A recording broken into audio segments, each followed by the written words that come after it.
Welcome to Relics Radio, your favorite weekly podcast dedicated to the metal detecting and treasure hunting community. Here are your hosts, Ken from Adventures in Dirt and Tony from 5280 Adventures.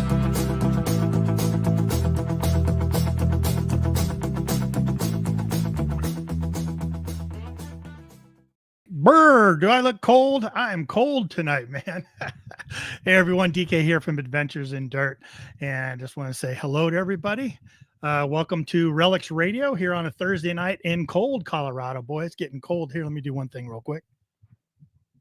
All right, that may be a little better. Yeah, how's everyone doing, man? It's been a while. I look forward to this show every week. I got a lot to talk about. Looking forward to having our guest on tonight for sure. But first, I need to touch base and catch up with my co-host. And let me just get over here. I'm not prepared myself. Let me grab some of this stuff here. All right. You guys know him as...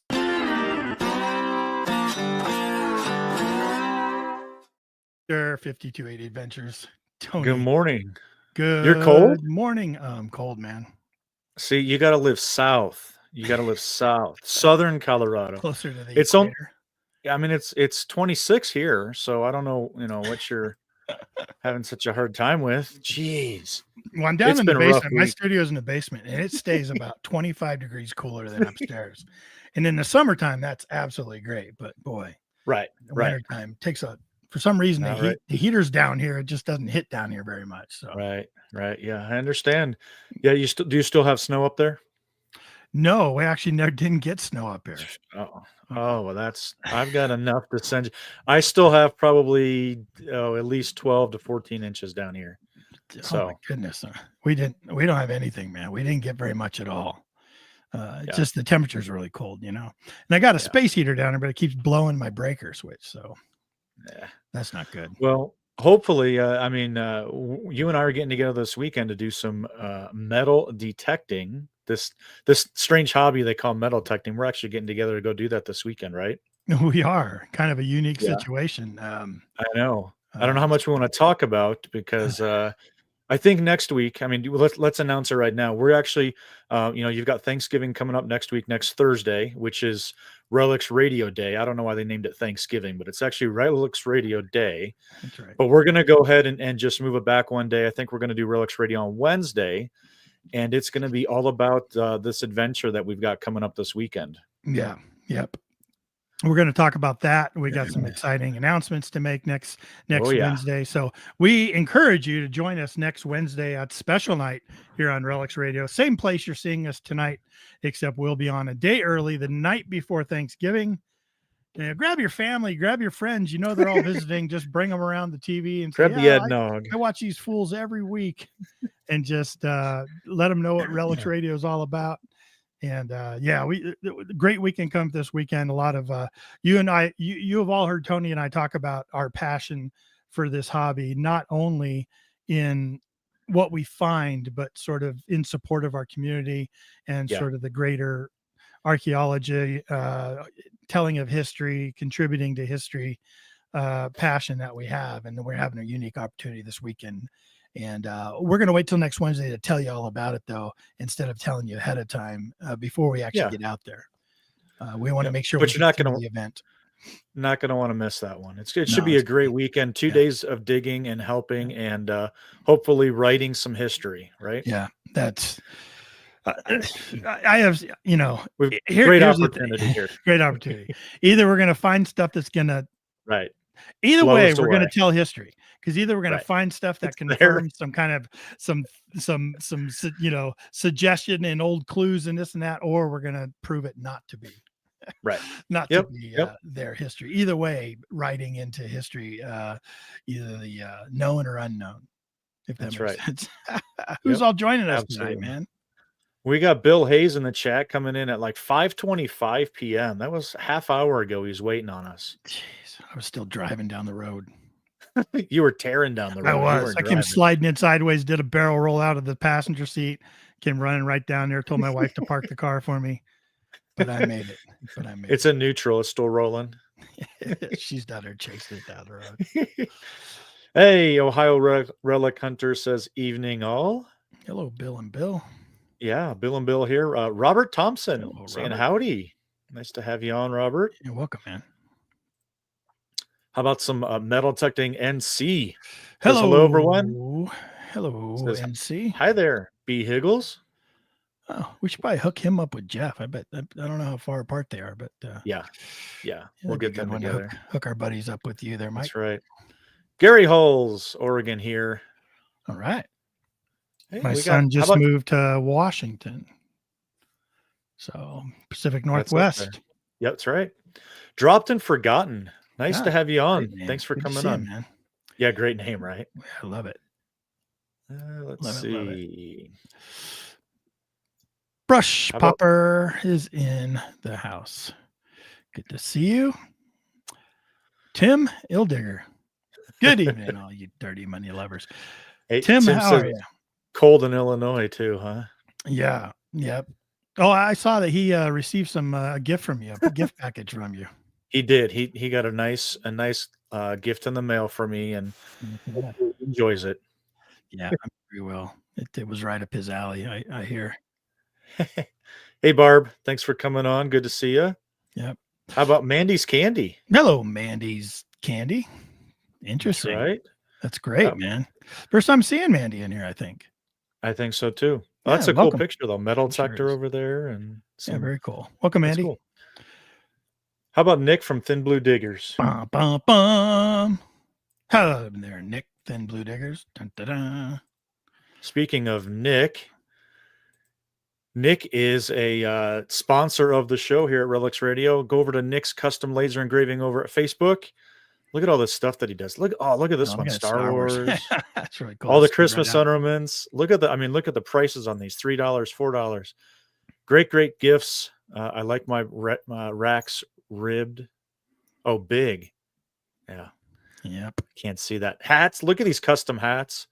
We've seen some pretty incredible custom hats here recently. Yes, we have. And if you guys want some custom stuff done, head over to Nick's Custom Laser Engraving over at Facebook and tell them you Relics Radio sent them over.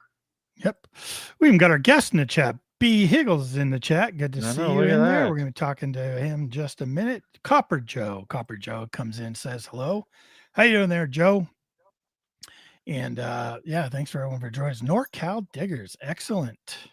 Welcome. Look at a whole bunch of people. Jeez. Yep. Welcome, everybody. Another Thursday night here at Relics Radio. Good to see everyone.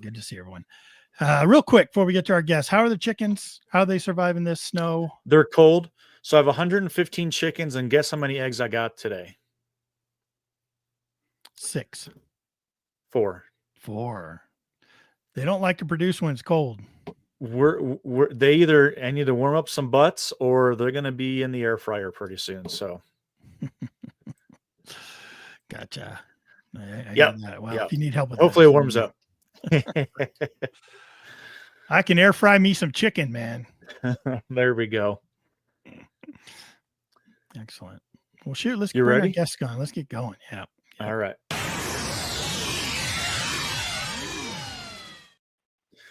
Hey. BHiggles over to Relics Radio. Hey, Brian, how's it going, buddy? Really good. Thank you, Ken and Tony, for having me. I really appreciate it. Good morning, treasure hunters. There you go. We got a lot of people in the live chat here with us tonight. Thanks for coming on. Yeah, everyone's saying hi to you out there. We've been looking forward to having you on for a while now, and I'm glad we could finally make it work. And we've got so much to talk to you about. We were talking before the show, and it's always interesting, especially for me, when I'm talking to somebody I hadn't talked to before. Sure. But it doesn't shock me, because we're all the same. We all have this same passion, and you're like, you're like one of us, no, we're like one of you, and it's like that all the time. Like, how did you get started in metal detecting, of all things, Brian? You could do a ton of things. I mean, just like anybody else in 2020, we were stuck at home. So I was on the streaming channels, and I found Bill and Christine at Digging SoCal and started watching them, and they just made it look all so easy. I thought, man, shoot, I can do that. And that looks like a lot of fun. So I bought me a Mind Lab Equinox 800. That's what I swing. That was my first metal detector. I got me a bag and a little leash and got out there and started finding treasure. I mean, I can't get enough. You went big right away. Yeah. Yes, sir. Give me that. Yeah, my wife said, if you're going to do it, just get what you want. And I'm really, really happy with my purchase. The Mind Lab's been a really, really great machine for me. It's a beautiful first machine for anybody because it's one of them that you can pretty much turn on and go. And that's exactly what I did and started finding treasure immediately. I mean, I found a beautiful big silver ring right out my front door, 3 feet out my front door, 3 days into my adventure. So that's what pretty much thought, got what's me so hooked. hard about this? Yeah. I mean, I had a big, huge hole, of course, and, but I finally found it and, holding that antique sterling silver ring in my hand. I didn't send you a picture of that. I should have, but it was a beauty. Some of my fans, they know they've seen it before. That thing got me hooked, and in almost 4 years, I haven't stopped since. I detect almost daily, so I can't get enough. Wow. That's What is crazy. it? What is it about it, do you think, that keeps you just so driven to do? Because we get it, but I want to hear from you. Right. What do you think it is? I wasn't really a historian per se beforehand, but when you find this older stuff, you got to get online and you research about it so you can find out what it is, and you learn a little bit, and you start learning a little history, and then pretty soon that's really all you want to start doing is finding the old stuff. And but in my first year, I went to tot lots just like Bill and Christine did, and I worked on my targeting, and I just practiced my targeting and just worked with my machine, and the idea for me was to locate a target and recover that target. And I thought, if I can do this every time, then I'm going to do okay. And that's how I practiced, was in the playgrounds at first, and everybody kind of made fun of me, and that's not really what a metal detectorist does, but I used that experience to help propel me to the next level, so that when I did get on a great location, I'd have a little practice in and know what was going on. Dropped and forgotten, yes, I do have my Lucky Red shoes on. If anybody doesn't know, I'm infamous for the Lucky Red shoes. I don't know when all that started, but one time I wore red shoes and everybody loved them. And so I have been the Lucky Red shoe guy ever since. I didn't know that. That's great. That's funny. Now That's I great. do. Now I do. That's why I start calling you. What's up, Yeah, Brad? hey, real quick. Want to shout out to Metal Detecting NC for $20 super chat. Crazy. Mike, thank you. Mike, That's Mike awesome. amazing, Way to man. go. Thank you so much. Thank bud. you. We appreciate you. Yeah, we appreciate you. Absolutely. Well, you talked about what got you into it. Whereabouts are you digging at in the country? I'm in southern Indiana, Central America, the land of beans and corn. I got beans on the left of me and corn on the right. And the next year, the corn's on the left of me and the beans are on the right. So, but the silver is always right in front of me. And I love it because there hasn't been a whole lot of metal detecting done in my area. Everywhere that I go is completely loaded. Oh, my goodness. Stuffed. How much are tickets to Indiana, Tony? I have spent years I'm pulling it up right locations now and still haven't recovered, all the great stuff that can come out of those locations. So I'm very grateful. I'm very fortunate. I've got like perfect soils. I mean, I can dig these perfect plugs and just turn them out, and it's a perfect hole, and boom, go right to my target. I've really learned to become really efficient. That to me was important too, because we only have so much time, to do this and spend towards our passion. So when I get out there, I'm all zen and I'm all serious, and I'm banging out targets left and right. And if I haven't dug 100 holes, then I'm not going home. So. Yeah. Over in the live chat, Gary Hull says, you taught me an awful lot about that Equinox 800 and how to use it correctly. So thank you so much. There you go.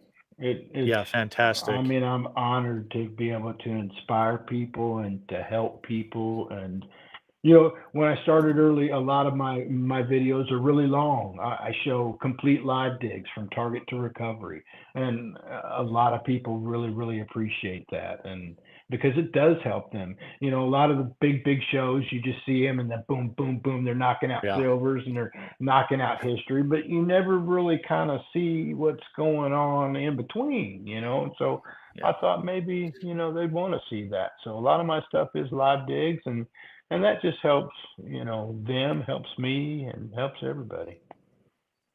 Brian, what I'm gonna made you drop. start? What are you I'm gonna do? gonna drop your YouTube channel here in the chat. If you guys aren't there you go. following Yeah. BHiggles, make sure you guys go over there and follow him. Great content, like you said. Yeah, you're gonna love those. Very videos. real, very real experience. Yeah. Not hiding anything, not faking anything. It's this is what the hobby is, and people can Yeah. absolutely appreciate and share with you those experiences. I think you do a great job. It's dirty work, and you know what? And a lot of my videos, I'm breathing hard, and you know why I'm breathing hard? Because it's hard work. It's not easy. And if anybody thinks it's easy, come dig a day with me, because it can be crazy. And if it were easy, everybody do it. So I'm That's grateful right. that right. very few do in my area. That's for sure, because the treasures have just been, unfathomable. Yeah. Well, it's cool. It's cool that you show all that. I know I'm guilty of that myself, just kind of cutting down to the good parts and all that, and showing signals and then showing finds and stuff. And but yeah, a lot of people do appreciate that, kind of showing the whole process on how you're listening to targets and what you're deciding to dig versus what you're not deciding to dig and why, and all that stuff's great. But let me ask you something, Brian. What made you or inspired you to take this onto YouTube? Because a lot of people do detecting, Brian, but not too many people take the step of putting stuff on YouTube. Yeah, I just, again, I followed in the Digging SoCal. They were my inspiration, and they just made it all seem really, really easy. So, my first few videos, I just took my camera and was just holding it at the target as I found it. And, we all learn as we go, but I just thought, I think me, like anybody, they do it so that, your family can watch and your friends can watch, and that way they can kind of see what you're doing and how you're doing it and having fun. And then it just kind of takes off on its own. And in the 4 years that I've been on YouTube, I've done pretty well. I'm happy with the performance, and I really enjoy it, because the editing is really fun to me. I really appreciate that, because you can be super creative, and I don't worry too much, like I said, about time frames and keeping it longer, keeping it short. I just put it together, and whatever it turns out to be, that's how long the video is. And like you said, just keeping it real. I think just I think I enjoy bringing that realism to the hobby. And there's days, people will watch me dig trash after trash after trash. And sometimes I even include most of that in there too, because it's really a reality of the hobby. I mean, if you're not prepared to dig trash, then don't buy a metal detector, because you're going to dig a lot of trash if you want to find the treasure. Yep. That's for sure. And if it's one thing that, people that put out videos that only show the good stuff, if it's one disservice they do, it's like you were just talking about. It's somebody will watch all those videos and go out and get a detector and think, oh, I'm going to go crush it. And they can spend a week without finding something really good, or even longer, and think, what is this all about? Like, we've been duped. Yeah, right. They're like, all I'm finding are bottle caps and pool tabs. I'm like, that's and for every 1,000 of those that you find, you're going to get that one great item, and it's going to change your life. That's true. So that's what I love about it. Hey, I wanted to bring up this picture here. You said how blessed you are. This was one hunt, right? This is one location. This was a couple hours in his backyard. That's my 3-year precious metals, including tungsten and that stuff. But that's all my silver and gold. Keepers, man. Wow. All my Yeah, all my coins, and there's that ring there in the middle, right back there, that one with the red stone at the very back. That was the very up at the top. Yeah, that was the very first ring I found 3 3 feet days out my in. front door. Yeah, Wow. 3 days in, and so man, I was hooked ever You were since. so hooked After at that point. Oh Yeah. man, I was the same I mean, way. look at that thing. It's big, and It's when got I a had big a gem on it. photo, the sun was shining through it. I mean, it looks like a freaking ruby. You know, I You was heard like, oh my angels singing. I'm like, what have I found here? This is Yeah, you're like, oh my incredible. God, And it there's was actual just right treasure. out my front door. So, I yeah. shoot. My second find of Yeah. all times was a 925 ring, and it didn't look anything like that, but it was still enough to absolutely grab a hold of me and think, if I can find this 50 feet Yeah. from my house in my backyard, what Right. else can Exactly. I find out there I mean, using Right. this machine? that's, you just never know. Next to those black tungsten rings, right there, that big one, that was my first palladium ring. And it was funny. I was at Flash Bash with Ohio River History, Shane. He's a good buddy of mine. And he was Yeah. like, dude, you want to go to Flash Bash and see Ed Flash Your Pan and all them? I'm like, heck yeah. So we packed up our stuff and we went over there. And I headed down to the top lot, and everybody's laughing. Oh, Higgles is headed to the top lot. And I came back with that palladium ring, and they were all freaking out. They were like, bet, oh, man. my goodness. So, Next thing you know, after lunch, you see them sniffing over there. They're starting to head to the chips. hey, Heading to the I chips. find a lot of gold and silver in top lots. So, Absolutely. if you're new and you want to practice, go to playgrounds. Amen. They're so worthy. Yeah. That's exactly, I mean, I have a lot of new metal detectors reach out to me through social media. 100%. That's exactly what I tell them. Get yourself a decent starter mid-range machine. Don't go for those cheap Amazon knockoff ones. Head over to the tot lot and start going, because you're going to find stuff in the tot lot. The extraction is going to be easier, but figure out what your machine is telling you. Like you said, because you want to dial that in to when you actually do get over to the good spots, that you're not digging all the bottle caps and those types of things. That you're actually identifying great pieces. Yeah, someone invites you over to some cool Civil War era location. Yes. You want to be on your game and be ready. Exactly. So. Exactly. Yeah. I noticed. Yeah. Hey, you know what I'm thinking, Tony? Yeah, you don't want to go over to England and be with a brand new machine that you never swung before. No, both of us did that.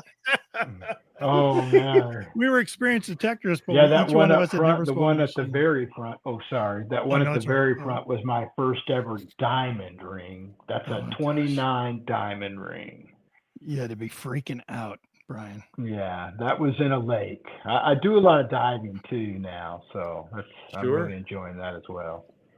I'm interested in this this class ring. We have a lot of people that find class rings, do ring returns and things like that. What's the story on this one? Well, the story on that one is that was found at a location that's literally just a couple of blocks from me, and I love this spot. It was an old school, and it was a school from 1902 to about 1972. And after then, they closed it down and they made it the school admin building. Well, in the backyard of this admin building, there's a big, huge football field, and there was a track and field track that went around that. And that location has just been stellar. The earliest coin I found from there is an 1854 French centimes. But I found several class rings, and I was honored to be able to return several of those class rings from that location. But that class ring there in particular, it has initials in it, and it's obviously from a school. And the girls in the admin building, they love to help me because I'll come up with another ring. They'll be like, oh, good, he's got another one. And they'd help me look them up and find the people and find out who they were. And they'd give them my contact information, and they'd contact me. And I got to do some returns that way. But that ring I found later in my adventures. I call it the Field of Dreams is what I call it, because it just had everything from rings, jewelry, old jewelry, relics, silver coins, you name it. But that ring it's got 3 initials in it. It's from a particular year, 1965, I believe is the date on that ring. And so we were able to track down the person, and I was able to find her, and I contacted her, and she to this day has still, she either doesn't want it back, or she thinks I'm some kind of scammer because I contacted her on Facebook, or she claims she's never been to the location where I found it, but it has to be hers because there can be nobody else. It's the only one person with those initials in that school in that year. And to this day, that is the only class ring that I haven't been able to return. Wow. Interesting.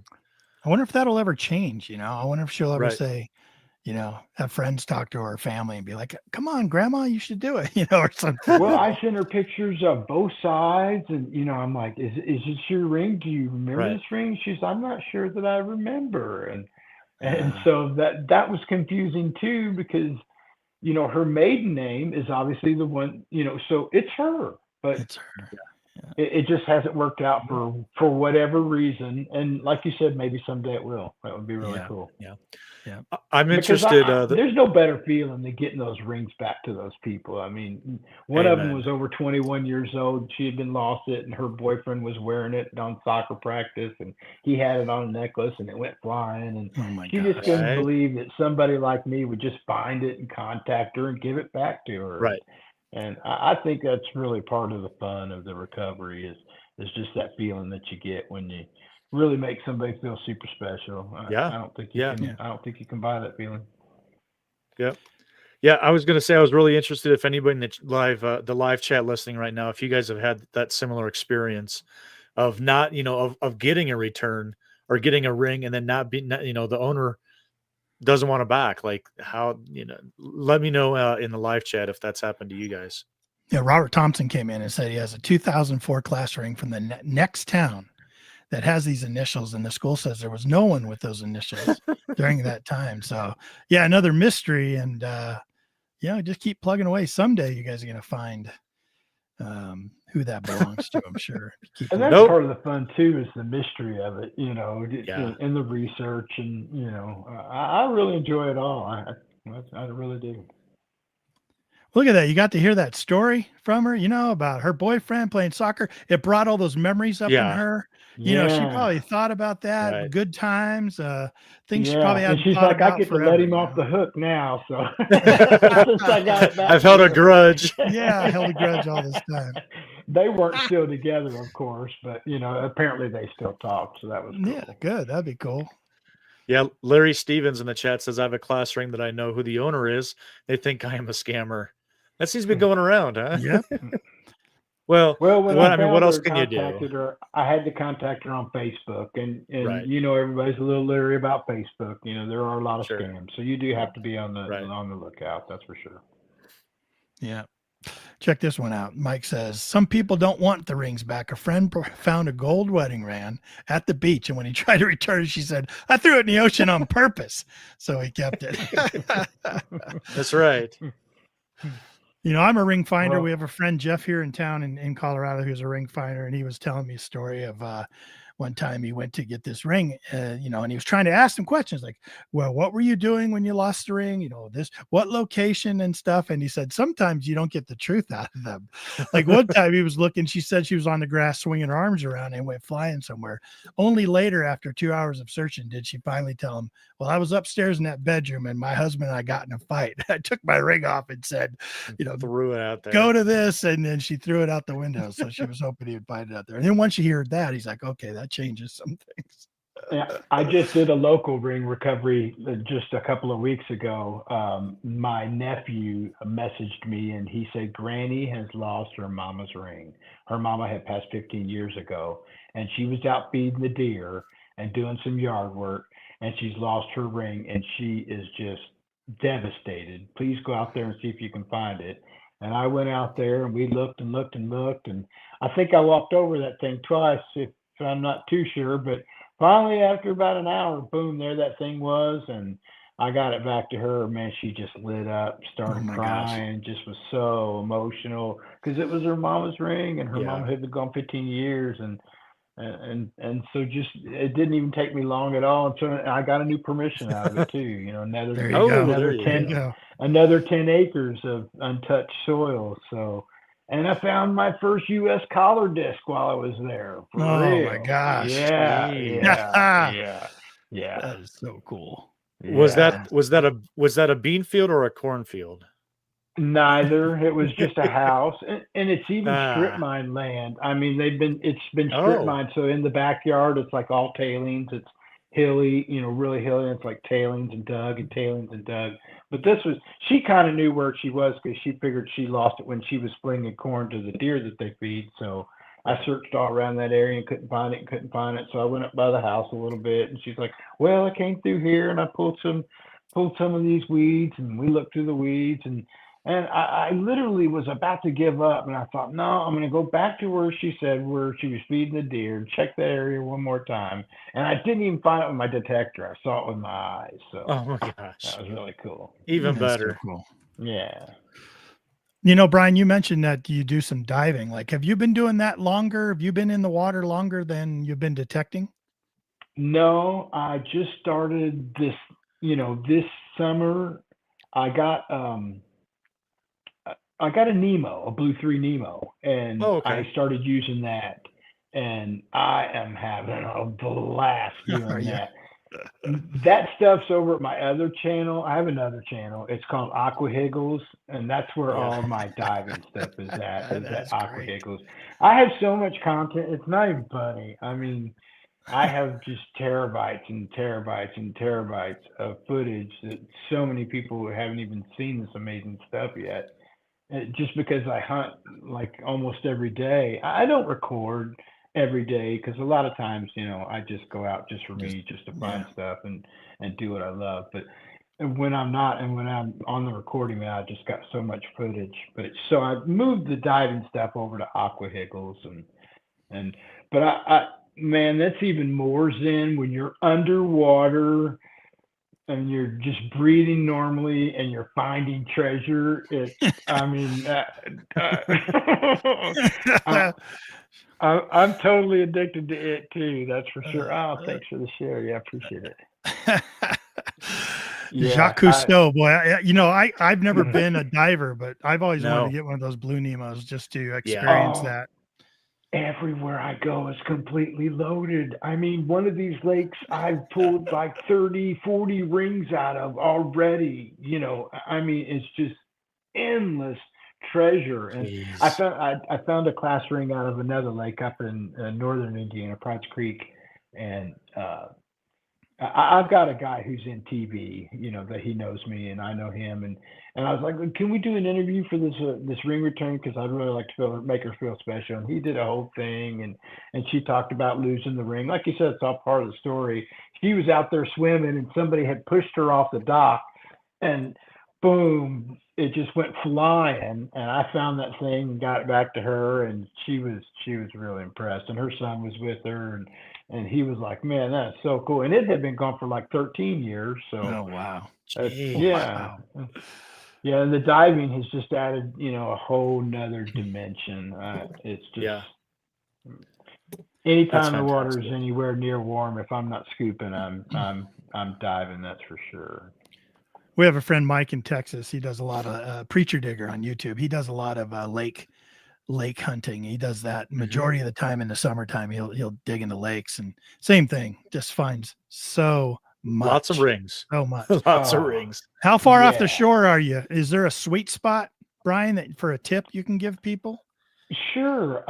If it has some sort of dividing rope where it has like the kids area and then the adult deeper area, if there's anywhere with a rope, poles, things like that, that transition right there is the hottest spot of the lake because they're grabbing it and pulling and going over and going under, and anywhere there's a transition like that, man, dial in on that area for sure. That's where I found that 29 diamond ring. That's amazing. I found that scooping. I didn't actually find that diving. But we get we're in the zen when we're just metal detecting in the dirt. When you're underwater and you're just hearing the sounds, man, I mean, I've got bluegill and crappie, and they're all just right there watching me and hanging out. And I'll dig a hole, and they'll go down in it and eat out of it, and find all kinds of stuff. And it's just a whole different universe. And when you're down there alone, it's really, really peaceful. I really enjoy it. It's the clothesline of lake hunting, Tony.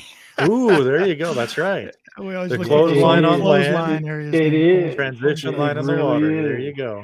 Yeah, because the clothesline is in the yard. I mean, there's always something under that thing. Well, this is the same thing. It's amazing. Thank you, Gene. I appreciate it. We dig it. Yeah. Have you been out digging with him?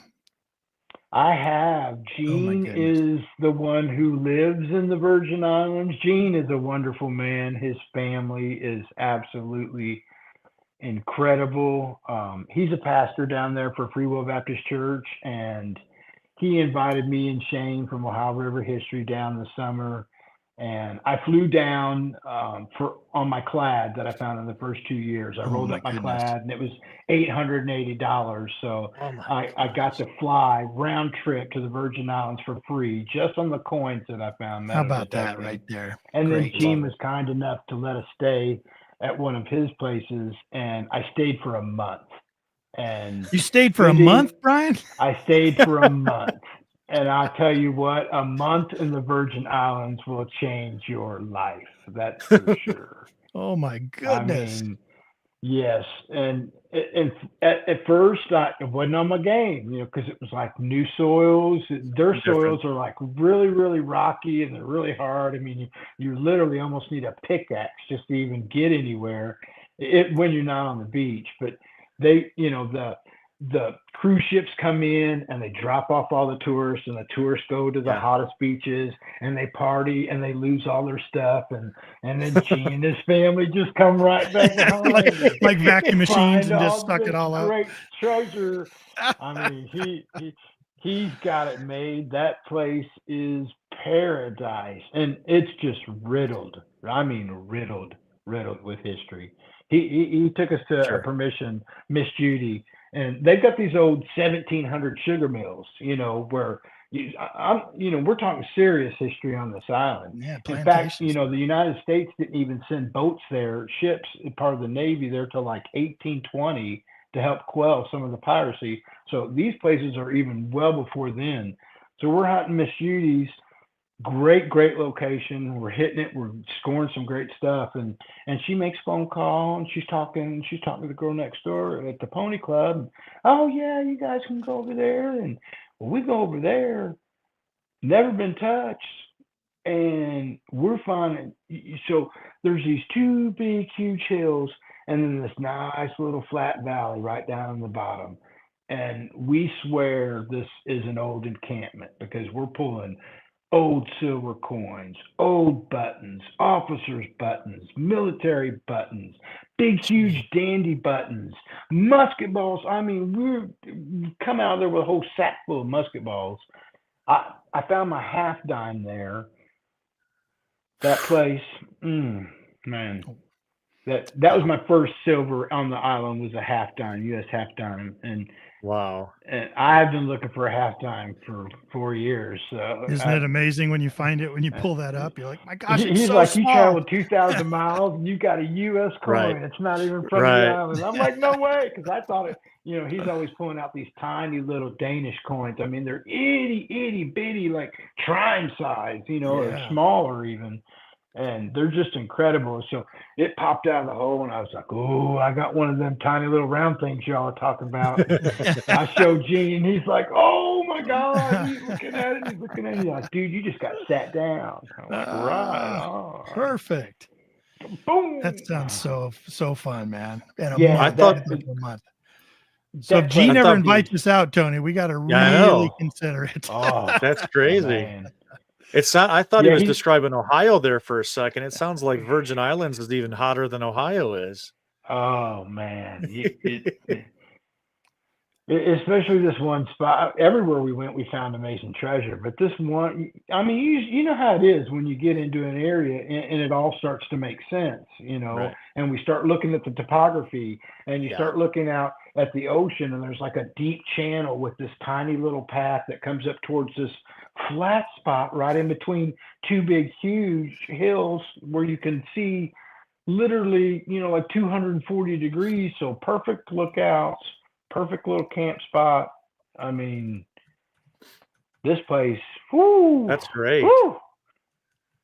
I mean, Sounds I'm 1804, 1677 was my earliest there. 1677 Wow. Danish two skilling, and it's Holy just cow. incredible. I mean, I found a 1767 12 skilling. That's the one I wear here. I got it. There's a Cheney Chicks is a little place there, and they make jewelry out of all the stuff that you find, the Cheney and the shells and everything that you find. So I had them mount it for me, and Oh, wow. so that I could wear Nice. it. Yeah. I found that on the 4th of July, 1767 12 skilling. And What? yeah, I found it on the 4th of July. And this is what they Oh. call this a frozen date coin, because it's 1767 all for like 10 years. It said 1767. They're all dated the same. So it's like a frozen date coin. And so I was like, man, did I find a 1776 coin on the 4th of July? How amazing would that be? I can't prove that, but it sure feels good. Wow. That's But great. yeah, the stuff of the Virgin Islands is just it's mind blowing. I don't think we've had anybody say, back. yeah, I don't think we've ever had anybody make this much to do about the Virgin Islands, Oh man. Never heard anybody talk like this about that place. I've been to So, St. John's and St. Oh. Thomas, but I wasn't into detecting then, but it was sure beautiful. I never made it to St. Croix, but Yeah. I would love to. Gene's down in sometime, St. sure. Croix is where he is, and Yeah. from the beach, Gene pulled like an 1802 1 cent or something right off the beach down there. So I mean, it's there. That place is so amazing. that's crazy. Yeah. Hey, Brian, let me ask you, what do you, tell me what you think is the most interesting experience or unique experience you had while you've been digging in a lake. Like, you must get a lot of people that come up to you and be like, what are you finding? And all interested in what the weird old man over there is doing in the water. You know what I mean? But do you have any unique experiences or interesting stories? I sell T-shirts that say, nope, just pull tabs and bottle caps on the back, because I get asked that Right. question a lot. That's right. But let's see, the most unique. I mean, I did a ring recovery on the spot with a girl there That's at great. the lake that I found 30, 40 rings at already. She literally had just lost it the day before. She's like, we were out here, they were out for the weekend, and I think it was 4th of July weekend, or maybe it was a little later, Memorial Day, or no, Labor Day. And she's like, I just lost my ring yesterday. Is there any way you can find it? I'm like, well, I'll see what I can do. And I'm like, is this it? And she's like, no. I can find all these No, not rings. that one. But she described it to me, and finally I found it. So that was really cool to be able to return somebody, right there that was on the spot Right. as they lost it just the other day. Not, really historic or anything, not gone forever, but How cool is that? She's like, no, see. but that one's better than mine. So I'll take Yeah. that one. That one's nice. Yeah. That's It's fun. a lot of fun. I mean, when you go and there's just so much treasure, you can't not help but have fun, because you're just finding so much amazing stuff. And as you get used to the tones and you know what you're digging, it's like, ooh, yeah, that's going to be a ring. Ooh, yeah, that's going to be a ring. That's going to be something cool. And I love it, man. I can't get enough. I wanted to bring this picture back up again. There's a lot of different things here. You've got silver up here. You've got the silver coins, Morgan, gold. Do you consider yourself a relic hunter, a coin hunter, or more like an opportunity hunter? I'm probably an opportunity hunter because Yeah. I mean I dig it all. If the Knox beeps, I dig it up.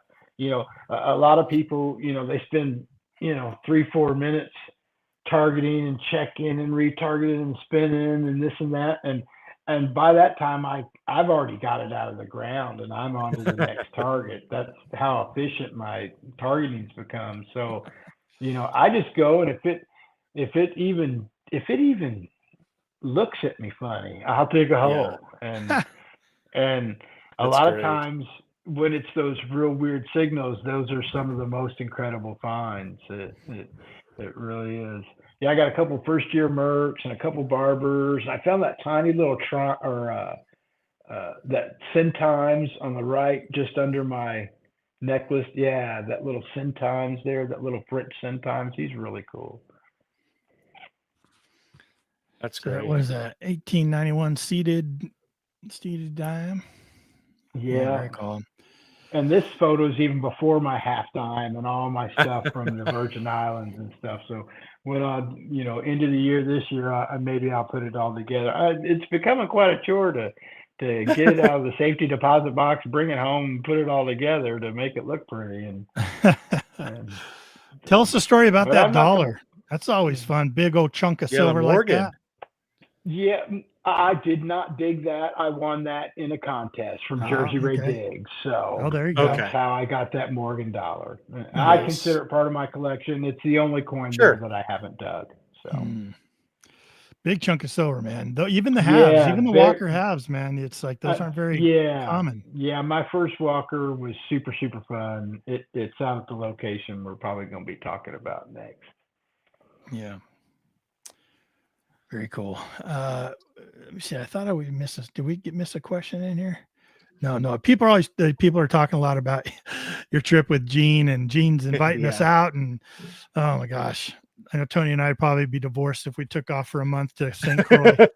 Well, Shane and his wife, me and my wife were all supposed to go. Well, my wife had a terrible loss from an airplane, and so she was just unable to get on the plane. She just couldn't do it.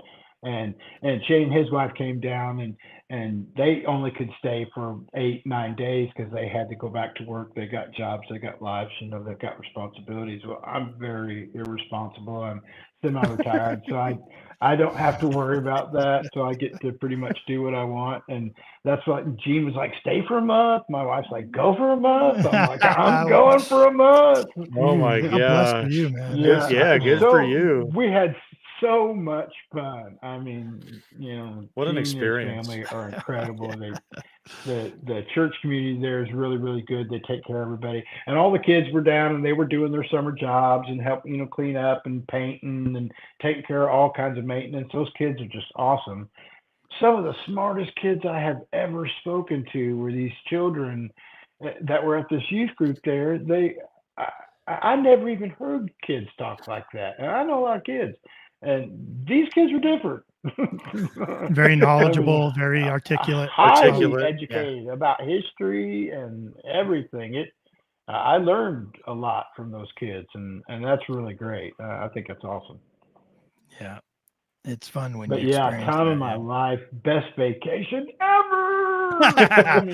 So the next time, now you're experienced. Next time you go, I can't wait to go back. That's for sure. That's great. And I didn't take my diving stuff with me down there because we had to ship our stuff down there, and because I take so much and whatnot. So I didn't take my diving stuff, but I did snorkel, and I got to snorkel with a sea turtle for about an hour. Did you really? One day. Oh yeah. I mean, I'm just chilling with this turtle, and I let him do his thing, and I was kind of keeping my distance, and I'd swim in a little closer. Really, really, really great GoPro footage. I mean, that stuff's over at AquaHiggles if you want to check that out. Great. I mean, that was the best day of my life, for real. After just because we were kind of shallow, and so the whole thing's kind of moving, and he's moving, and we're moving. There's thousands of fish around. I'm keeping my eye out for tiger sharks. Yeah. I know they love turtle, and and I got to swim. They don't want to confuse you as a turtle. Yeah, so I got to swim with that thing for like 40 minutes, and it was amazing. Jimmy Buffett was playing. I could just picture it. I could just be right there, man. There's nothing better than those experiences when you're just at one with your surroundings, and then you have this creature that comes up and just joins in, and you're just like, oh my gosh, how lucky am I? Well, somebody else was swimming. They were watching him, and they're like, I'm like, what's she talking about? So I swam over there. I'm like, oh, that's what you're talking about. Look at that. Wow. Man, it was the coolest thing ever. I mean, he was down there munching and eating, doing his thing, and I just kind of stuck with him, and I'd take my, I had my GoPro on a selfie stick, and I'd kind of stick it down there around him and stuff, and just let him do his thing. And man, it was the best ever. It's incredible stuff. It really is. I was watching your videos, Brian, and you had quite a few videos where you dig on these sort of drained dry lake beds. Is that something you just keep your eye? They do that once a year, or do they do that? Because I could see that as being a great opportunity to get down in there. Maybe a little deeper. It's one of my best videos as far as views. It's almost at 100,000 views on the Drained Lake one. So we have a family camp there. It's a they've got camps and RVs and mobile homes, and this place has been there for years and years and years. And as a child, I went there, and we swam, and we played, and we went to Grandpa's camp, and he had a dock, and we'd fish and do our thing. Well, they had to do some repairs on the dam, and they wanted to give a chance for everybody to repair their dock. So they reduced the lake level severely. I mean, like 20 foot, so it was like really, really low. And as it dried out, I can't pass up that opportunity. Like you said, opportunity digger. I see a drained lake where I know that we've been swimming for 50, 60 years. Well, I was all over that, and the finds there were just as dandy. I mean, I found ring after ring after ring. We got old Betsy Ross, that little doll there that's on the thumbnail. She's my gal. She travels around with me. She come off the bottom of the lake. I rescued her from the dark coldness. We've been hanging out ever since. Wow. That's that great. Place is super cool, though. They got diving boards, and and people were diving off and losing everything. And I mean, just another place where there are still endless targets. I mean, Sure. I certainly haven't found them all, and I guarantee there's still some more great stuff. I mean, I can't recall how many rings I found there. I'm not a counter. I don't count everything, like how many silvers each year and all that. I just love to go out and find the stuff. Yeah, very cool. That's fantastic. We don't have very many lakes like that around us here in Colorado. We've got some swim lagoons. We've got some man-made swim reservoirs. And they drain those every now and then and stuff. And you always see people out, and I just haven't taken to it yet. I haven't paid attention to when they're draining. Well, I'm in a coal mine country, so much of this land has been mined in the day, and so there are stripper pits and water literally everywhere around here. I mean, around every corner. And all the parks have swim lakes, and they've got docks and diving boards, and and so as I keep getting on Google Earth and, where's the next closest lake and the next closest lake? And you just keep branching out. And everywhere I go, it's like nobody's ever been there. So it's like, hey, Mandy, thank you so much. Mandy's one of my fans. Good to see you. But it's just so amazing to go. And it's like, as soon as you get there, it's like, this is going to be a great spot, because I haven't even walked onto the beach and I've already recovered 3 targets, Wow. And they're sandy and, really, really user friendly. And that's where I've been diving. And one of them's really, really, really clear. So that's really nice, because it makes for a good video. And Yeah, very cool. I wear a POV camera on my head while I'm swimming, and then I've also attached a camera to my detector so that I've got a static cam and a POV cam, and so I get to mix that footage and nice B-roll. Yeah, no, that's great. Yeah, absolutely. We had mentioned before we started tonight, we were talking with Brian and stuff, and we had talked about one of the main things we want to talk to him about is this thing he found, this capsule he found. Right, Tony, you had told me about that a long time ago. Hey, he called me up. Hey, Ken, did you see BHiggles found this thing? And he turned me on to it, and I went and looked and stuff. So why don't we get onto that? Why don't we start talking about that? Because it was a great story, but I don't want to get it wrong. You know what I mean? Plus, we have the horse's mouth right here. We've got some pictures. I just kind of want to have you take us through the whole thing, and don't leave any details out, because it's such a cool story, and I want to make sure that if people haven't heard yet, that they actually hear the story. So tell us a little bit about what you were doing and what you found. Okay, so I told you I spent my time the first year in the tot lots and training myself, learning my machine. Well, I was visiting a little park that was in this tiny little town, and it started raining. So I loaded up my gear. I thought, man, I'm going to drive around this little town, see what's actually going on. I drive up and I drive down the road, and there's this old general store.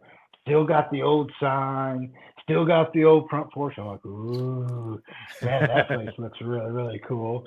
And I drive down a little bit further, and there's the local church. And I'm like, yeah, this place looks cool. There's a little small building beside it. Looks like it was like the old church before they built the bigger, better church. And then pulling down the road, and there is the 1925 grade school. I mean, it's this old, dilapidated school. Yep, there it is.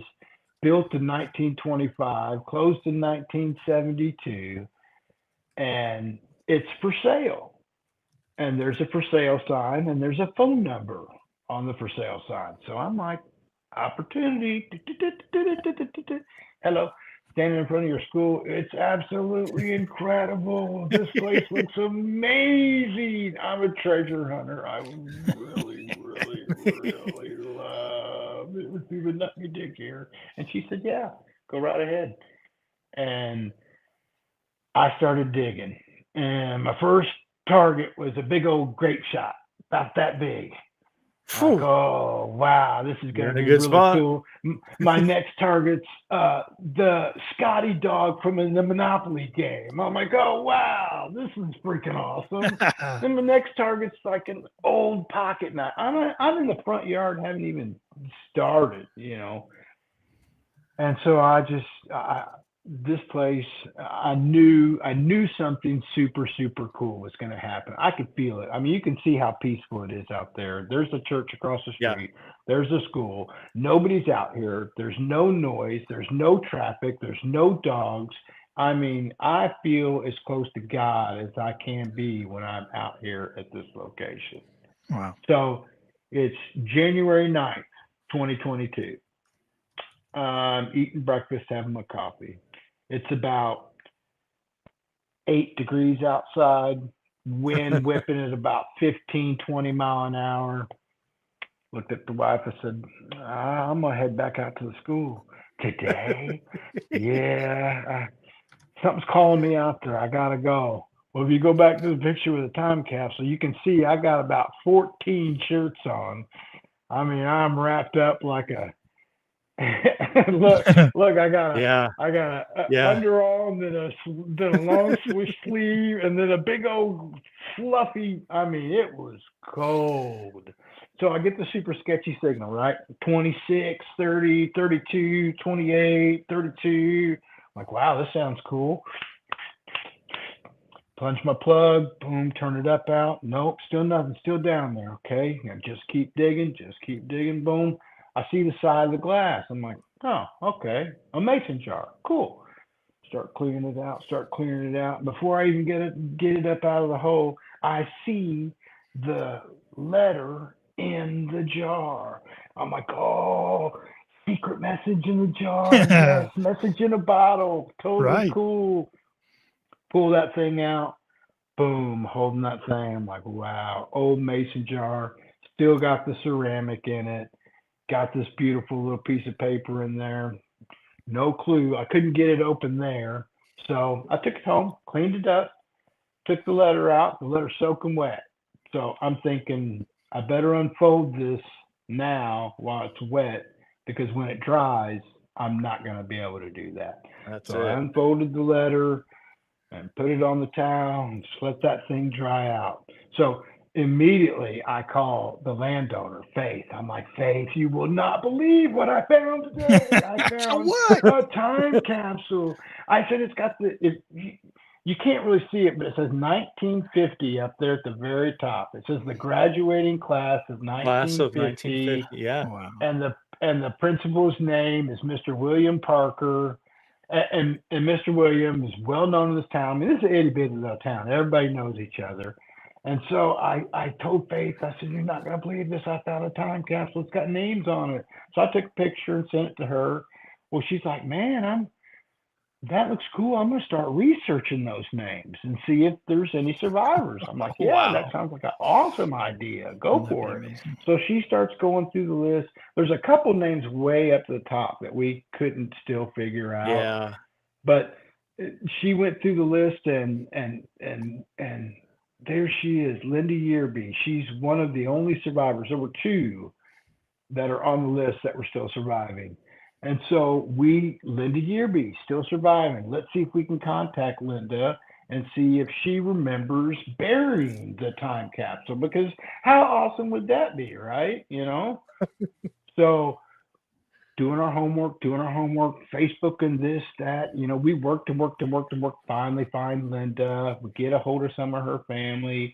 They don't think we're real, the whole same kind of thing. This is wacky. Why are you contacting me on Facebook saying you found some weird letter in a jar?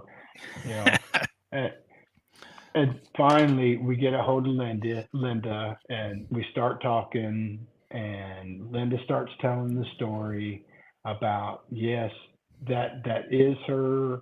They did bury that time capsule. That is the graduating class of 1950. Super, super stoked to find her and to put her back, seeing this history that they put there. Well, it turns out Linda has an amazing story of her own. Linda is like one of the very first women's professional basketball players. Oh my goodness. She's Indiana What? basketball is a big deal back in the day. Even still today, big, huge deal. And so she always wanted to play basketball. She tried to get on the boys' team. They wouldn't let her, and all because this is a long time ago. She's 84 now. Look how sweet she is. She looks so sweet. She's so honored to be able to put this thing, back in her hands. It's just so amazing. So she's telling me the story. Yeah, we buried it, and I remember burying it, and we were all together and having fun. And there used to be a ball field. There were two ball fields in the side lot of the school there that were right there. So it was way up front. They kind of put it where it was like, kind of like the entry into this area. It was right up there close to the church, up by the road. And so Faith, the landowner, she says, your story's so incredible. First professional women as basketball players. And Linda goes on to coach a team and plays with the Harlem Globetrotters, tours with them for a while, and the Texas Cowgirls. And so, yeah, has this super, super cool history. So that's Faith, me, and Linda. And that's at the inauguration for her Basketball Hall of Fame. Faith got her inducted into the Evansville Basketball Hall of Fame and the Indiana Basketball Hall of Fame, and Faith is still working on getting her into the WNBA Hall of Fame. Wow. And I think it would be very deserving. And so I got to meet Linda, and we talked, and we all shared photos, and all having fun with all this history. And then she flew down and came to the award ceremony, and we all got together and just had a whole bunch of fun. And then we were all done. we had Linda rebury the time capsule. So Oh. I took a 1950 Wheatie and a 1950 silver, and then our story and pictures and copies of the original letter, and just stuffed it all in a vacuum sealed bag, and then stuffed the vacuum sealed bag into the same mason jar, and put the cap back on and sent it back down into the ground. Wow. Yeah. So Linda got to rebury the time capsule while she was here. So That's amazing. The story just like came full circle. I mean, just from discovery, and this took a while. I mean, the induction was in 2023, and I found it in 2022. So this took over a year for us to put all these pieces together, and Faith to do the work to get her inducted and everything. And man, just to see the smile on her face, you want to talk about a cool old granny. She's something else. And then the county calls, and the county wants to rename the road in front of the school. Boom, Linda Judy Road. Look at that. No, amazing. You just got injected into this whole persona, the story of this lady, and you're just in the mix of it. All because I dug a hole. All because you were metal detected. A sketchy signal that I knew for sure was trash. Yeah, look at that. Look at that. Because you know how to, when you get those super sketchy, like, do I even want to dig that? Yeah, why not? Wonderful story. So glad. Yeah, dig those sketchy signals. Wow. And the story's not over, Brian. The story is not over. You did come full circle, but the circle's still turning. You're going to be 93 years old someday, my friend. You're going to be in a rocking chair on your front porch, and some young punk kid's going to come up and say, "Did you used to be BHiggles?" Well, I found this jar. I thought I'd return your coins to you. Oh my gosh. And how incredible will that be? How amazing and incredible would that be? That would be super, super, super cool. And so this all got titled For the Love of the Game because, Linda brought all her history kind of pictures with her. She still got her school jacket, So we had this huge display at the Hall of Fame, of all her history together. TV came out, they did interviews and made her feel like $1 million. And, I don't think it gets any better. It doesn't. It absolutely doesn't, man. I'm so grateful to be able to have found and shared something so impactful in just my first year of metal detecting. I mean, it's super rare.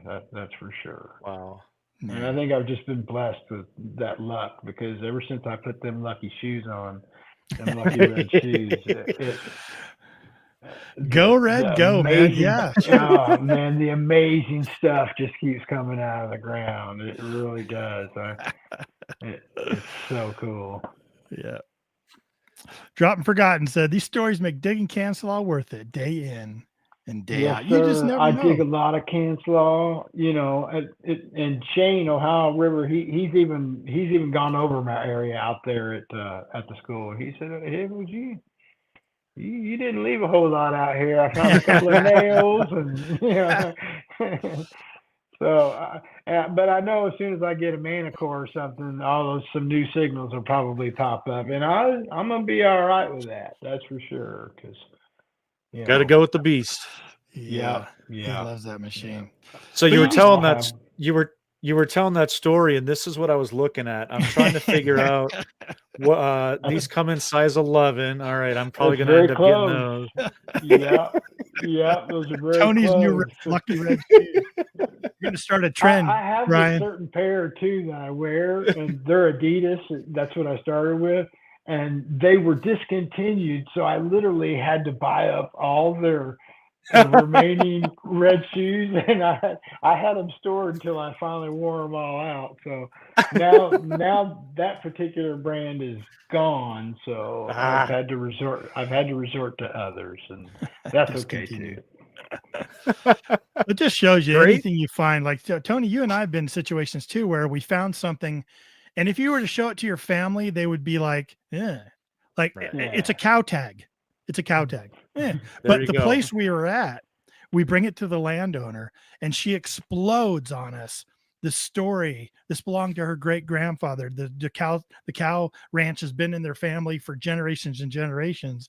And this was his story. And this would happen to him. Yes. And he got ran out of town and this happened. And these people came in, and she knew all these stories just from you finding a cow tag. You know what I Right. mean?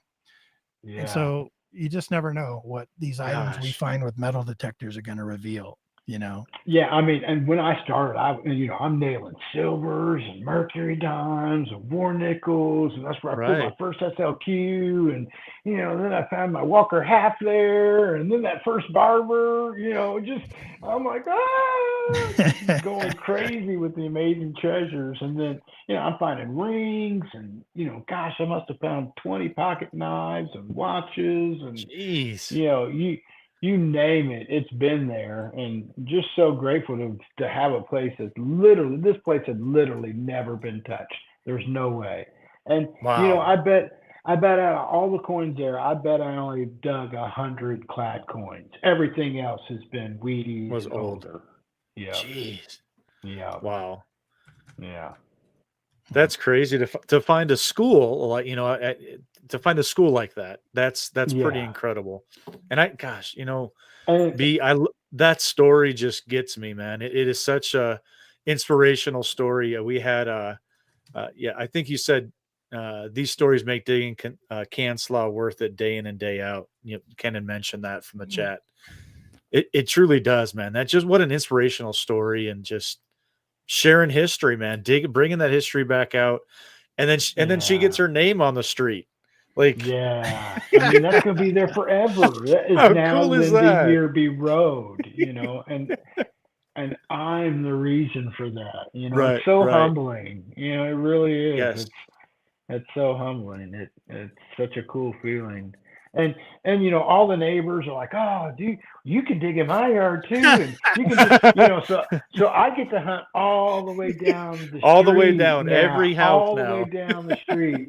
I haven't got the general store yet, but I'm still working on that too. Nobody lives there. It's so I had to figure out who the landowner was, and then they sold it, and it switched Right. again, and but I somebody knows somebody that knows somebody for sure. Man, That's that general store is going to be just loaded pancaked tokens. if the school was that heavy. And I found a bunch of great stuff in other people's yard too, old Tootsies and silver coins, and and I track my stuff on Google Earth, and I pin all my either my bucket list, my silvers, my golds, anything that's super important, I pin. And so now I can zoom out on the school map, and I mean, there's just hundreds of little pins and what I found, and I put the picture with it on the pin, and so you can literally just sit there and kind of flip through all the treasures of the school. It's really cool. I've got a Midway video. Midway's the town there. And I have a video on my channel. It's like an hour and a half long, but it shows every amazing treasure from the school in one video. It's been pretty popular. It's got several thousand views. Pretty cool. I'm going to throw his link up in the chat for those of you that are looking for his YouTube channel. It's BHiggles, BHiggles on YouTube, and you can go check that out. He also is on a bunch of other social media. Do you post on other social media? I know you got a TikTok going on, you got a Facebook, you even got a website. I don't TikTok anymore. I do Facebook. I got rid of my TikTok. I keep my Facebook. I really enjoy the Facebook because it's for us old people, and what a better audience because we're all old and sitting around. So Facebook's been really, really great to me. I've grown to 6,500 fans over there. I'm up to 5,200 at my channel. I've got a shorts channel, BHiggles Shorts. I'm up to almost 3,000 viewers there. 2.5, almost 3 million views. I'm having a blast. What does your family think about you? One, getting into metal detecting, and then because Tony and I are in the same boat, right? We're both YouTubers. We're both metal detectors, and we know our story. What's your story? What does your family think about when you're like, I'm going to get into metal detecting? Like, were they all for it? and then you're like, and I'm going to start filming it and putting it on YouTube. Yeah, I mean, at first they were really interested in it, but you know how it is. They get a little bored with it. Like you said, you bring something home, you're like, ooh, wow, look at this tag, and they're like, yeah, you know. But my wife, you know, she loves it because I come home with all sorts of goodies and rings, and Yes. you know, so she's always, you know, like anybody else, she's getting first dibs on stuff that comes through the door, Yep. and Right. you know. Yep. But that's why I started the channel so that family could watch, and you know, friends, and it just kind of grew from there.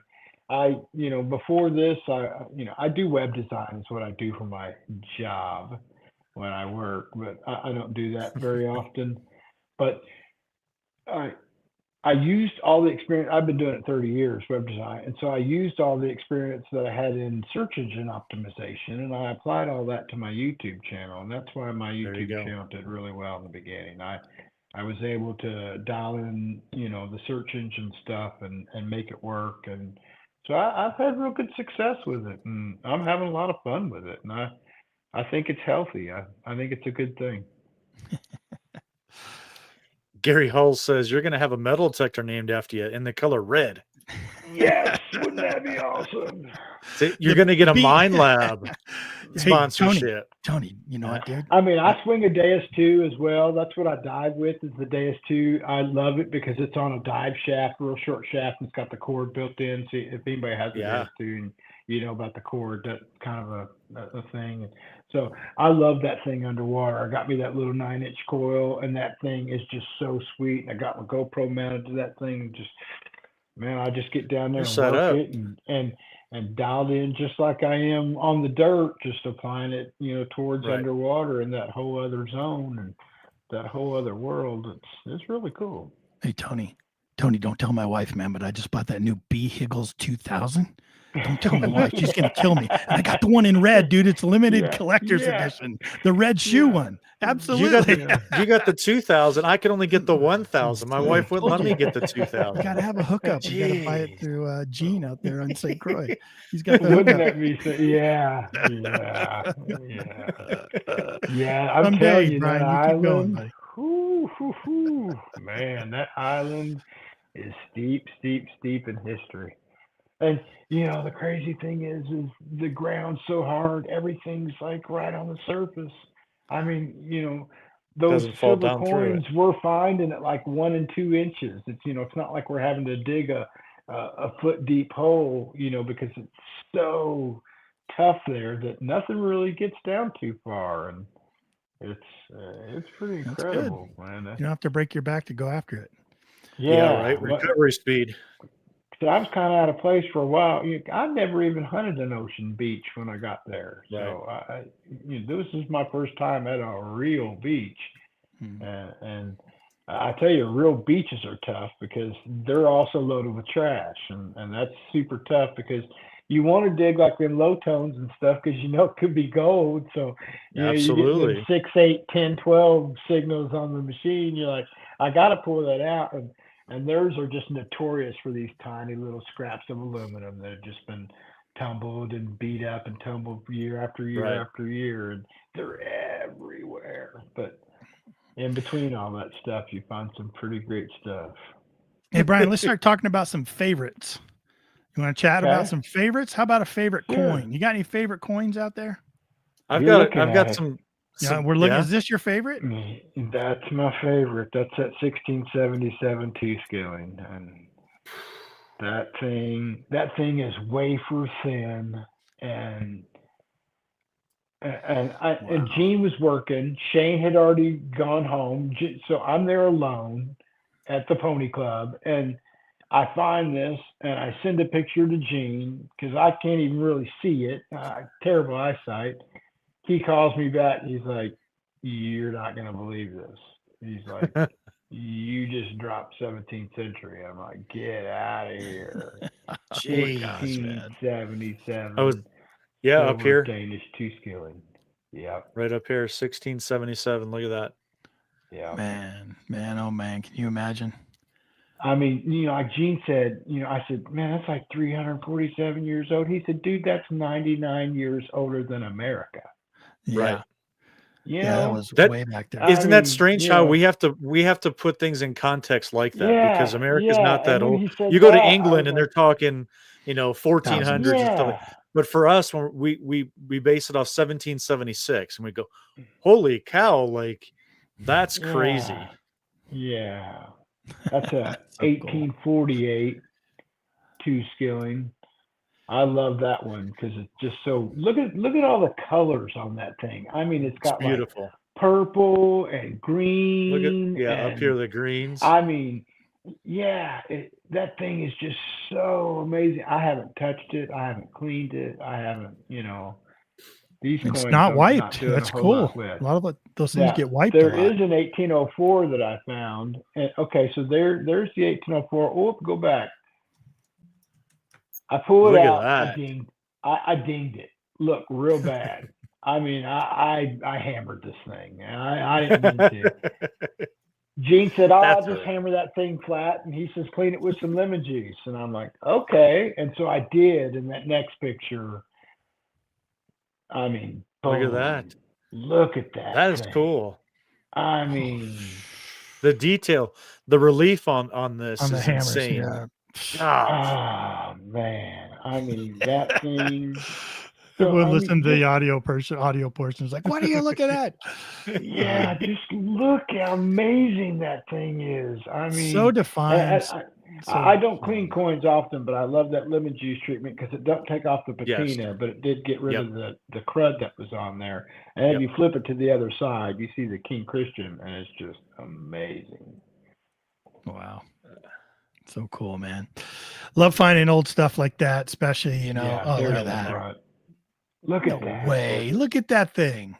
I mean, look at the detail. It's so cool.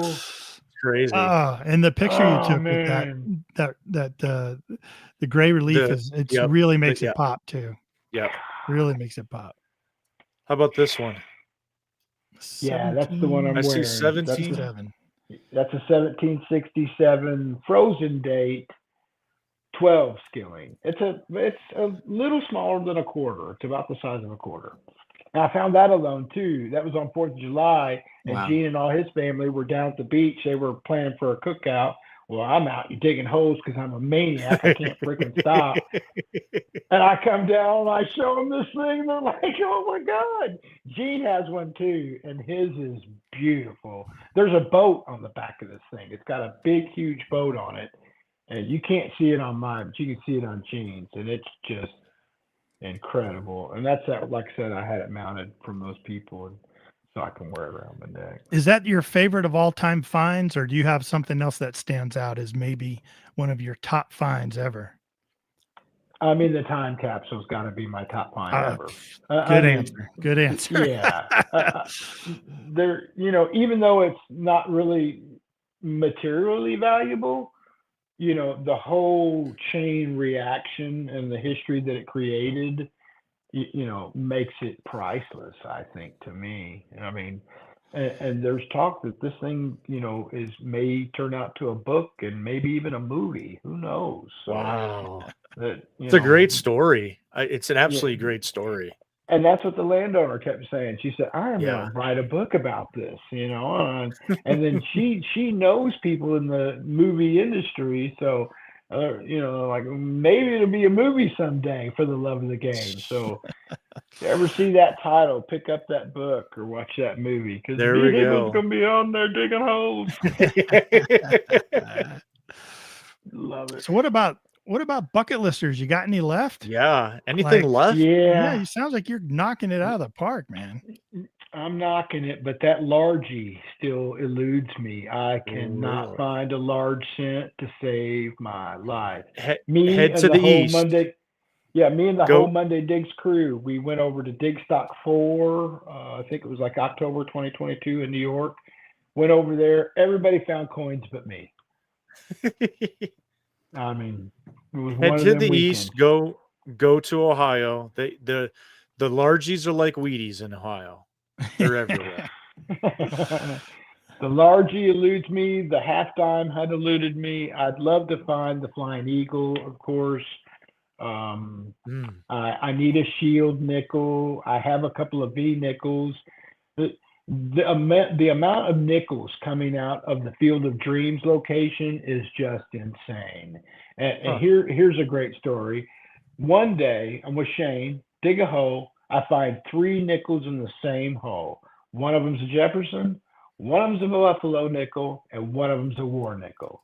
A triple nickel trifecta in the same hole. Wow. My God. That doesn't happen. No, Yeah. It's very unheard of.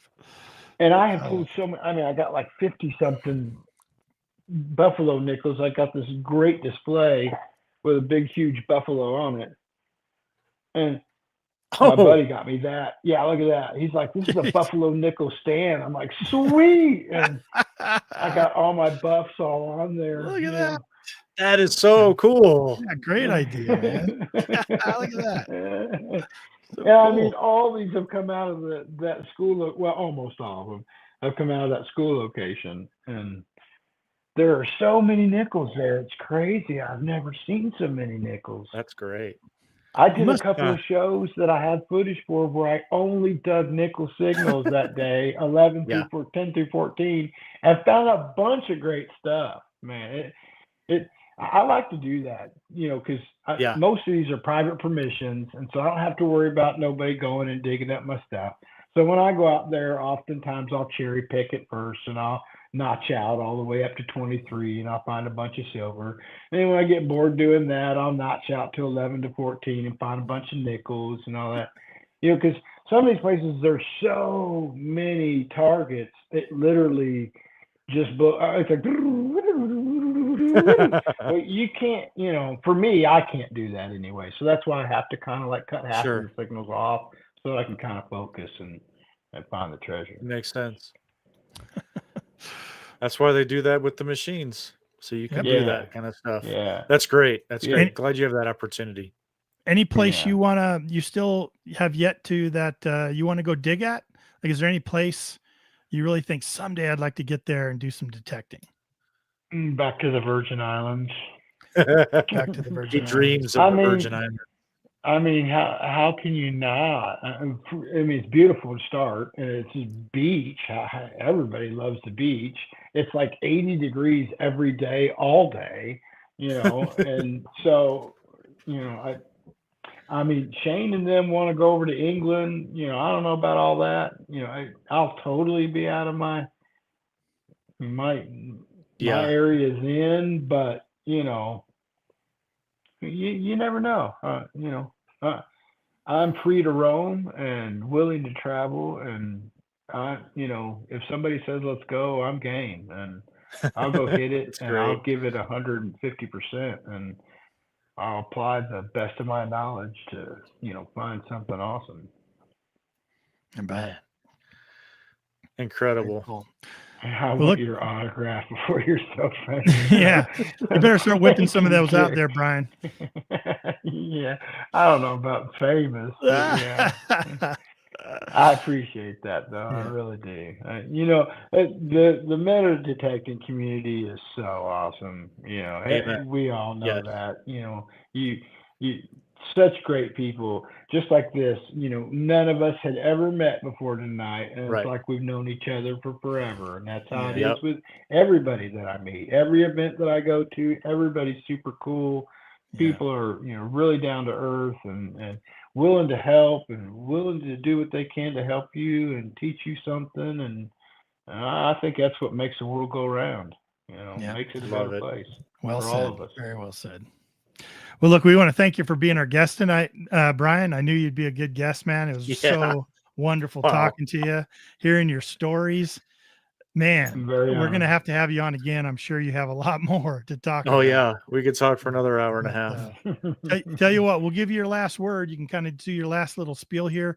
We'll have all of Brian's links down below in the description of this live stream. And also for those of you that listen on the audio podcast in the coming weeks, down in the description of the audio podcast, wherever you get your podcast, if you're on Podbean or iHeartRadio or wherever you get Apple Podcasts, you can look down, find the description, find a link to Brian's channels, Go over there and check them out and give them a look. Brian, we'll give you the floor for a little bit, and then we'll put you down to the green room. And then Tony and I will say our goodbyes off the air with you, if that's okay, once we close the show. Okay. Yeah, of course. Yeah, so Ken, Tony, thank you so much for having me. Super appreciative. I really appreciate it. And really, for my last word, I just want to thank all the great people out there. You know, I wouldn't be making videos if you weren't watching them. So thank you so much for all the people out there who like, who comment, who subscribe, who share. I mean, I've got a bunch of great members, and we always get together and talk and have fun and share our stories. And I think this is a great community. I think this is an amazing hobby, and I'm super humbled to be part of it all. And I appreciate all of you. Yeah. Well, thank you, Brian. Hang down in the green room. We'll get back to you here in just a second. We appreciate you coming on. See you in a bit. Excellent, man. I knew you'd been a great guest. We talked about it. Well, should be the red room. It's called the red room now. It's now called the no red more room. The green room. Green room. That's great. I'm going to remember that for a long time. Absolutely. Red shoes. Great guest. Oh my gosh. Talking about the fun. Stories. Whew. I love that. Fun. Love that. And he's absolutely accurate. I mean, the community's phenomenal. We're both, you and I are both blessed with the people that we've met and shared, and it's just absolutely amazing. What other hobby can you literally say, okay, I'm going to travel to Delaware and say, who digs in Delaware? Yep. And you can message them. They're like, oh yeah, I just got a new permission. I'll put you on it. Yeah. Like, what an incredible community. Great support out there. And we're all very blessed to be part of that community. Yeah, it is. It's a great community. But so yeah, next week, let's just remind people, next week we are doing it on a special night because next Thursday is Thanksgiving. Happy Thanksgiving to all you out there that listen to the show, watch the show, participate with the show. Happy Thanksgiving. Hope you guys have a wonderful holiday. We're going to do the show next Wednesday night, same time, same channel, same place. We're going to do the show Wednesday night. And we have a special deal on Wednesday night for you just joining us on a special night. What are we going to do, Tony? We're going to talk about our weekend, but we've got this weekend coming up. That's for sure. Yeah. We've got some announcements to make. Yes, we do. We maybe even like a little giveaway. Maybe. Little giveaway, maybe? It could be. Maybe. Little giveaway. So join us on Wednesday. It won't be necessarily 100% announced, obviously, just right here. But yeah, we'll give some stuff away. Tim Ill Digger is not eligible. He probably doesn't want any more gifts from me. But he hasn't received mine yet. I got to think of something to outdo you on that one. That was pretty good. All right. Well, if you guys want to find out what I'm up to, follow me 5280 Adventures, YouTube, Instagram, Facebook. Search me out over there, and leave me some comments. I love talking with you guys. Love chatting with you in the live chat here on Relics Radio. You know what else? I've also got a weekly show called Trivia with 5280. Join me on Sunday evenings and just come over and see how smart you are. Play along with us and see how smart you are. So excellent. It's fun. Right. It's a fun show, man. Tony does a great job with it. He always gets new participants, and it's a lot of fun. You can come watch and see if you can answer the questions. They're not all gimmies, I'll tell you that. We're like at about 50-50 now. It seems like the average is about 50-50. So it's a good questions, time, man. It's a good time. Yep. All right, Ken. Okay, so so next Wednesday here, same time, a special night. We've got Steve Moore coming up from Garrett Metal Detectors, Garrett Electronics, coming in to talk to us not too far down the road, right in the beginning of December. So you want to stay tuned for that. Be looking out for our advertisements about that. For me, you can find me anywhere at Adventures in Dirt. I got some personal digging videos coming out over the next few weeks. I'm gonna try and get the weekly dirt show back on the air on Sundays, so just pay attention to that. But if you have any questions, drop me a line. You got any finds out there you want me to take a look at, send them to me, dk@adventuresindirt.com. I would love to take a look at it. Go out there, find the good stuff, and make sure you tell me about it. Good luck to you. We'll see you next.